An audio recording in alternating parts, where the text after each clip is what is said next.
2020 সালের 14 জুন বাবুর্চি লাঞ্চের মেনু জানতে গিয়ে দেখেন মালিক সুসজ্জিত কামরার সিলিং থেকে ঝুলছে।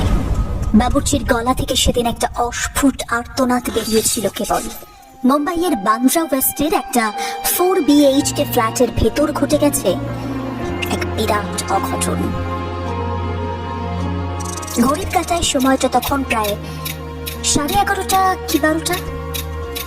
খবর এলো সুশান্ত সিং রাজপুত আর নেই।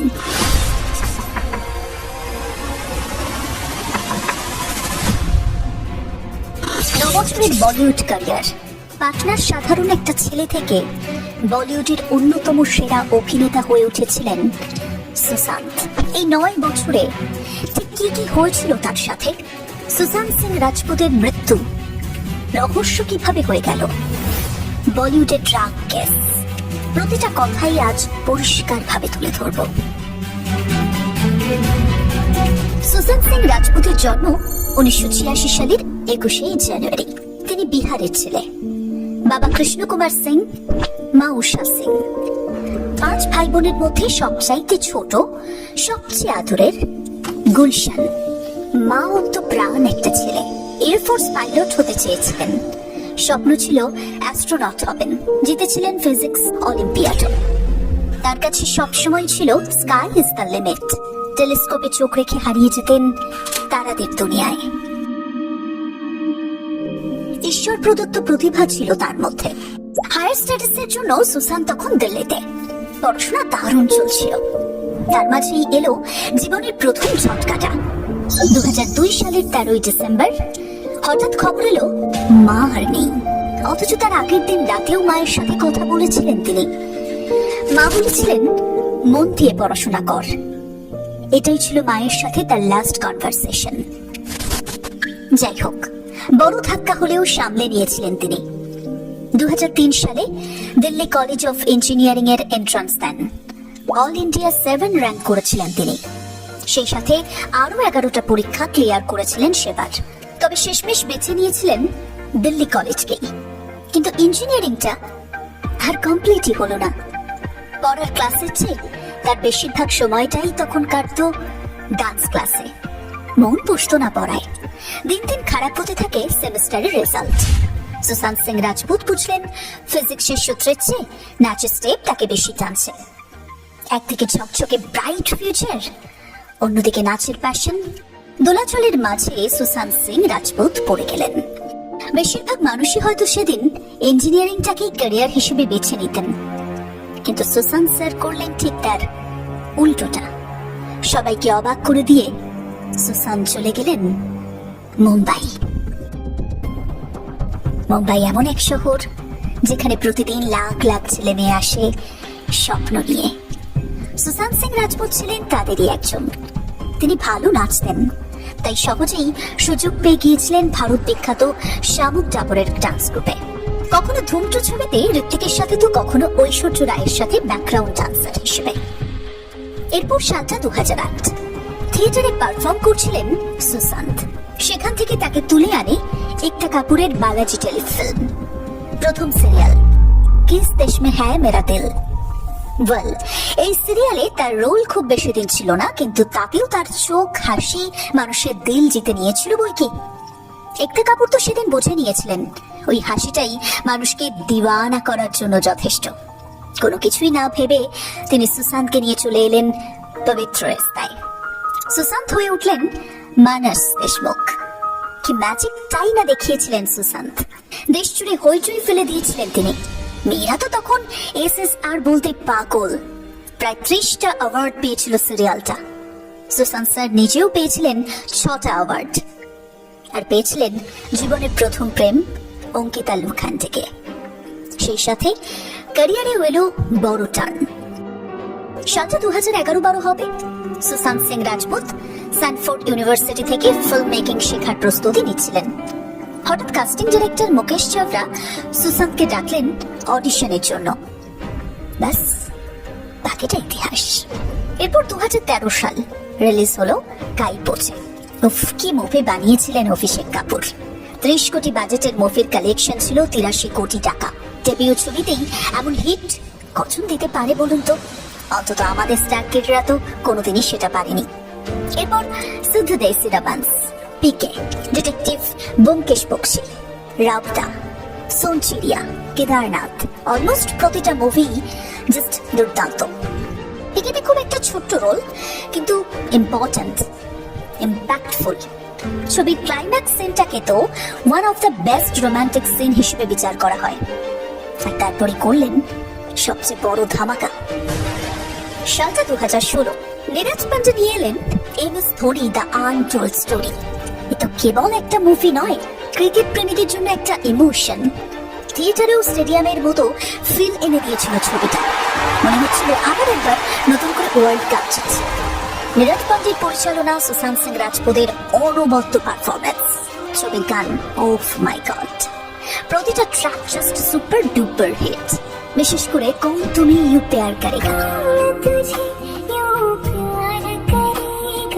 সব মিলিয়ে টোটাল 10টা অ্যাওয়ার্ড পেয়েছিল ছবিটা। সুশান্ত নিজেই পেয়েছিলেন 3টে অ্যাওয়ার্ড। এরপর এলো রাবতা, সেই সাথে এলো আরো দুটো খবর, সুশান্ত সিং রাজপুত এবং অঙ্কিতা লোখন্ডের ব্রেকআপ, এবং সুশান্ত কৃতির ক্যাচ আপের খবর। যদিও ডেটিং এর গুজব কেউই স্বীকার করেনি, কিন্তু মিডিয়ার নাক প্রেমের গন্ধ শুকিয়ে নিয়েছে বারবার। রাবতা ছবিটা হিট হয়নি, কিন্তু সুশান্ত কৃতির জুটি সুপার ডুপার হিট। আর বলতেই হবে ছিচুড়ে মুভিটার কথা। আমি তো বলবো প্রতিটা মানুষের ছিচুড়ে মুভিটা একবার হলেও দেখা উচিত। কলেজ লাইফের প্রেম থেকে স্ট্রাগল, বন্ধুত্ব, কমেডি কি নেই মুভিটাতে। এই মুভিতেই সুশান্ত আমাদের শিখিয়েছিলেন suicide is not an option. ছবিতে যেখানে তিনি তার ছেলেকে বলছেন, বেটা तुम्हारा रिजल्ट डिसाइड नहीं करता कि तुम लूजर हो कि नहीं, तुम्हारी कोशिश डिसाइड करता है, और कोशिश तो आपने बहुत की ना बेटा। আজও ডায়লগটা শুনলেই গায়ে কাঁটা দিয়ে ওঠে। বিশ্বাস হয় না এই মানুষটাই কিনা সেই ঘটনাটাই ঘটালেন। অবিশ্বাস্য লাগে তিনি নাকি সুইসাইড করেছিলেন।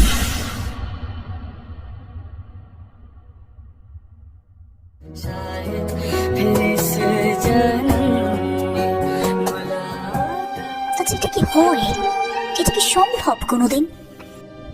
2019 সালে ব্যান্ড্রার মতো একটা পজ এলাকায় 4 BHK রেন্ট নিয়েছিলেন তিনি। মাসিক ভাড়া প্রায় 4.5 লক্ষ টাকা। থাকতেন 4 জন, এক রাঁধুনি, অভিনেতা তৎকালীন গার্লফ্রেন্ড রিয়া চক্রবর্তী এবং তাদেরই এক বন্ধু। পুরো 7টা মাস এই ফ্ল্যাটে ছিলেন তারা। কিন্তু 2020 সালের 14 জুন কি এমন হলো যার জন্য এত বড় একটা স্টেপ নিয়ে নিলেন তিনি? পুলিশের দেওয়া তথ্য অনুযায়ী 8 জুন রিয়ার সাথে ঝগড়া হয়েছিল তার। এরপরই নাকি রিয়া ফ্ল্যাট ছেড়ে বেরিয়ে যান। কিন্তু এমন ঝগড়া তো কাপলদের মধ্যে হতেই পারে, তাই না? কিন্তু ঝটকাটা এলো দিশা সালিয়ানের মৃত্যুর খবরে। দিশা সুশান্ত সিং রাজপুতের এক্স পিআর ম্যানেজার। 8 জুন হঠাৎ খবর আসে দিশা ইজ নো মোর। সকলেই বলল এটা সুইসাইড। দিশার বাবাও এক স্টেটমেন্ট দিয়েছিলেন। কিন্তু স্পেকুলেশন এটাও এসেছিল সুরজ পাঞ্চালির সাথে সম্পর্কে ছিলেন তিনি। দিশা নাকি ছিলেন প্রেগনেন্ট, এবং তার মৃত্যুর পেছনেও ছিল সুরজ পাঞ্চালির হাত। এখানে বলে দিই, এর আগে জিয়া খানের রহস্য মৃত্যুর সময়ও উঠে এসেছিল এই সুরজের নামটাই। এখন প্রশ্ন হবে, এর সাথে সুশান্ত রাজপুতের কি সম্পর্ক? গুজব উঠেছিল সুশান্ত সিং রাজপুত নাকি এটা জানতেন এবং এটা নিয়ে ভীষণ ডিস্টার্বও ছিলেন তিনি। তাই হয়তো তাকে দুনিয়া থেকে সরিয়ে দিয়েছিলেন সুরজ। অবশ্যই এর পেছনে পোক্ত প্রমাণ তো কিছু পাওয়া যায়নি।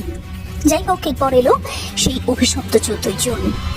চারিদিকে তখন লকডাউন, কোভিডের আতঙ্ক। আমার আপনার মতো সুশান্ত সিং রাজপুতও ছিলেন ঘরবন্দি।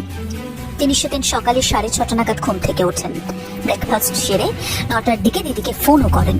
10:30টার দিকে ফোন করেছিলেন কোনো এক বন্ধুকে। এরপর বেডরুমে গিয়ে রুম লক করে দেন। লাঞ্চের মেনু জানতে বাবুর্চি দরজায় টোকা দেয় প্রায় 11:30টা নাগাদ। কিন্তু কোনো সাড়া নেই।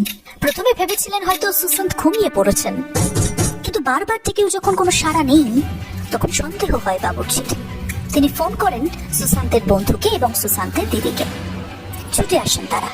বাবুর্চি ডেকে আনেন এক চাবিওয়ালাকে। কোনো রকমে দরজা খুলতেই দেখেন সেই ভয়ঙ্কর দৃশ্য। বেডরুমে ফ্যান থেকে ঝুলছিল ব্লু রঙের একটা বেডশিট, যার একটা দিক ফ্যানে বাঁধা আর অন্য কোণাটা সুশান্ত সিং রাজপুতের। রিপোর্ট অনুযায়ী ফ্যান এবং বেডের মধ্যেকার হাইট ছিল 5 ফুট 11 ইঞ্চি এবং সুশান্ত স্যারের হাইট 5 ফুট 10 ইঞ্চি, অর্থাৎ বিছানা থেকে বড়জোর 1 ইঞ্চি উপরে ছিল তার পা। সঙ্গে সঙ্গে তারা ডক্টরকে ফোন করেন, ডক্টর ফোন করেন পুলিশকে, কিন্তু ততক্ষণে সব শেষ। পোস্টমর্টম রিপোর্ট অনুযায়ী শ্বাসরোধের কারণে মৃত্যু হয়েছিল অভিনেতার। মুম্বাই পুলিশ বলল এটা একটা সুইসাইড। তিনি ডিপ্রেশনে ভুগতেন, অ্যাংজাইটির মেডিসিন নিতেন, কিন্তু তারপরেও রয়ে গেল একগুচ্ছ প্রশ্ন। প্রথমত, তিনি হঠাৎ একদিন সুইসাইড করে বসলেন, কিন্তু কোনো সুইসাইড নোট, কোনো কনফেশন কিছু পাওয়া গেল না। দ্বিতীয়ত, কুপার হসপিটালের পোস্টমর্টম ডিপার্টমেন্টের কর্মচারী রূপকুমার শাহ বলেছিলেন সুশান্তের শরীরে চোটের দাগ ছিল। তিনি বলেছিলেন এইটা সুইসাইড কেস মনে হচ্ছে না, এই দাগ এলো কোথা থেকে? এই প্রশ্নের উত্তর কিন্তু আজও পাওয়া যায় না। শোনা যায় যশরাজ ব্যানারের সাথে কিছু সমস্যা হওয়ার কারণে গোটা বলিউড নাকি সুশান্তকে সাইড করতে শুরু করেছিল। বলিউড মাফিয়ারা কোণঠাসা করেছিল তাকে। তদন্তে উঠে আসে রিয়া চক্রবর্তীর নামটাও। তাকে এনসিবি গ্রেফতারও করে। লাগাতার ট্রায়াল চলেছিল সেই সময়। জানা যায় একটা বড় ড্রাগ ডিলারের সাথে কানেকশন ছিল তাদের। নেশার জিনিসপত্র কিনতেন তারা, যার পেমেন্ট করতেন খোদ সুশান্ত সিং রাজপুত।